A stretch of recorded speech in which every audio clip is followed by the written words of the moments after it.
जो एक नौजवान के बारे में, मेरे और आपके जैसे एक नौजवान के बारे में। चलो इसको हम आशीष नाम देते हैं कि आशीष अपने जीवन में बहुत सारी खुशियां को वो चाहता था। उसने क्या किया कि बहुत पढ़ लिखा, बहुत अच्छे से पढ़ा लिखा। पढ़ लिखने के बाद सोचा कि मैं एक बहुत ही अच्छा एक बड़ा सा एक घर मैं बनाऊंगा।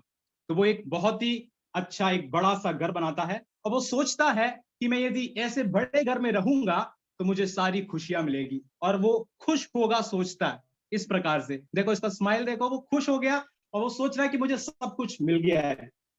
लेकिन होता क्या है कि वो बाहर जब जाता है, बाहर जाने के बाद देखता है कि आसपास के घरों को जब गौर करता है तो मुझे लगता है कि इसके घर से और भी ज्यादा बड़े आलीशान शानदार मकान है।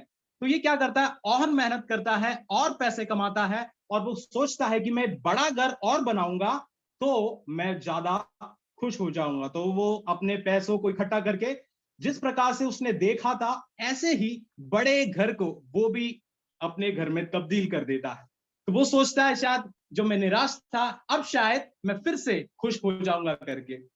लेकिन बात क्या होती है कि वो अपने इस घर में भी खुश नहीं होता, फिर से वो दुखी हो जाता है क्योंकि उसकी जो शांति थी, उसकी जो खुशी थी, कुछ समय के लिए ही रहने पाई थी।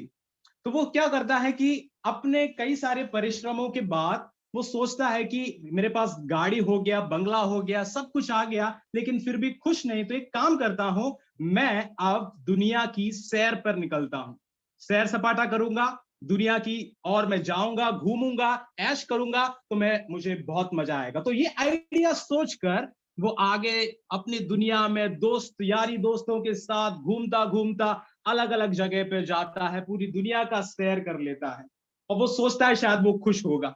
लेकिन फिर भी निराशा उसको हाथ लगी।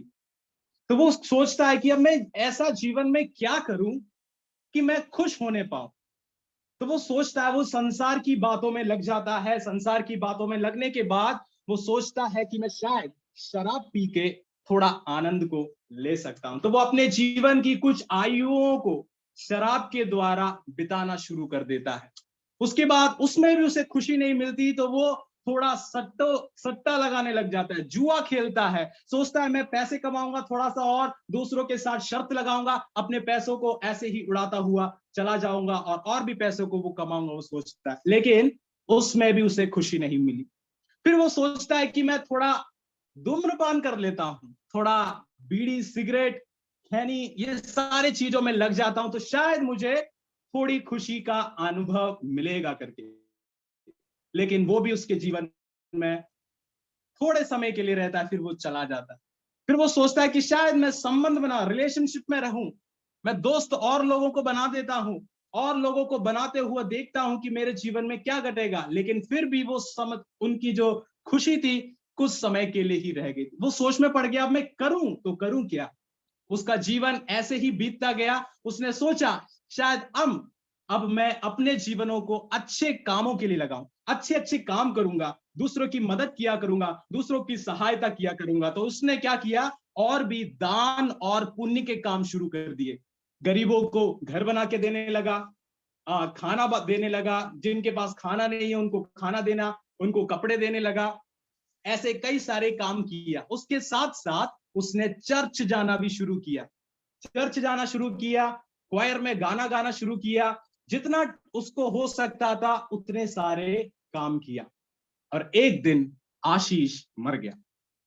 अब मरने के बाद वो देख परमेश्वर के सामने न्याय के दिन में खड़ा होता है, और न्याय के दिन में खड़ा होता है तो परमेश्वर से बोलता है, परमेश्वर मेरा जीवन तो बहुत ही अच्छा था, मुझे स्वर्ग मिलेगा ना। परमेश्वर बोलता है, रुको बेटा रुको थोड़ा, मुझे देखने दो तुम्हें अपने जीवन में तुमने क्या क्या किया। तो तुरंत आशीष बोल पड़ा, मेरे जीवन में तो बहुत सारी चीजें थी, मैंने सब कुछ अच्छा किया है। मेरे पास गाड़ी थी, मेरे पास बंगला था, मेरे पास आलीशान गाड़ी थी, बहुत अच्छा घर था, मैंने दूसरों को मदद किया, सब कुछ मैंने किया। लेकिन परमेश्वर बोलता है, तुमने अपने द्वारा किया है, लेकिन मुझे आपके जीवन को मुझे जांचने दो, मुझे देखने दो तुमने क्या अपने जीवन में किया है। तब परमेश्वर एक एक करके उसके जीवन को जांचता है, वो परखता है, देखता है कि उसने अपने जीवन में क्या किया करके। तब एक एक करके वो जब देखता है तो उसे मालूम हुआ कि आशीष ने अपने जीवन में केवल एक ही चीज को प्राप्त किया, और वो था सिन, यानी पाप। वो बोलता है कि हाँ, मैंने तुम्हारे जीवन को देखा, तुम्हारे जीवन को मुझे यही पाया है कि तुमने पाप किया है करके, और पाप की उस अवस्था में से तुमने छुड़ा निकलने के लिए अपने तरफ से कोई भी प्रयत्न नहीं किया है। इसलिए तुम्हें स्वर्ग तो नहीं मिलेगा, लेकिन तुम्हें मिलने जो जा रहा है वो हो सकता है नरक। तुम इटर्नल हेल में जाओगे, अनंत की उस मृत्यु की ओर जाओगे। आशीष इस प्रकार से नरक की ओर धकेल दिया गया। लेकिन घबराइए नहीं, घबराने की बिल्कुल भी अब जरूरत नहीं है, क्योंकि ये एक खुशखबरी है। आपके और मेरे लिए एक खुशखबरी है। वो खुशखबरी क्या है? आशीष के लिए भी वो खुशखबरी थी जो वो जानकर भी अनजान बनने के लिए था। वो क्या है खुशखबरी? वो खुशखबरी ये है कि उसके पास था लेकिन वो देख नहीं पाया। वो ये कि परमेश्वर ने अपने इकलौते पुत्र यीशु मसीह को मेरे और आपके पापों के लिए कलवरी के क्रूस पर मार डाला। उस यीशु मसीह के द्वारा हम पाप से मुक्ति पा सकते हैं। उस यीशु मसीह के द्वारा हम उस अनंत जीवन में प्रवेश हो सकते हैं।